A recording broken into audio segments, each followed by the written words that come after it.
RMN Listen Win Anodan Basket Edition. Ayan, nanato niya dungog din mga kasama.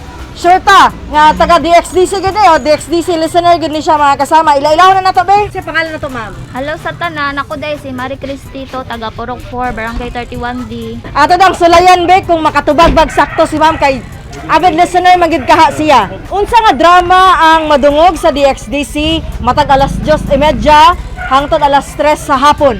Mahimo ba ang kalimtan ang kagahapon? Murag hugot kayo si ma'am niya pagkaingon niya ato. Kay sakto ang imong tubag. Siyempre, modawat ka sa ato ang usa ka basket nga garasya.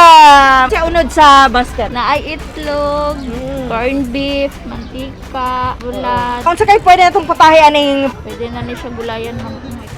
ang atong Kanis corned lang beef. yung corned beef, ma'am. Dagan kayong salamat sa DXDC, Armen Davao, ug sa mga staff. Ayan, thank you so much. Congratulations. Along sa Armen Listen Win Panudan Basket Edition, kauban si Radyoman Joel Veray. Kini si Radyoman Aimee Ginita. Tatak Armen. RMN Listen Win Anodan Basket Edition.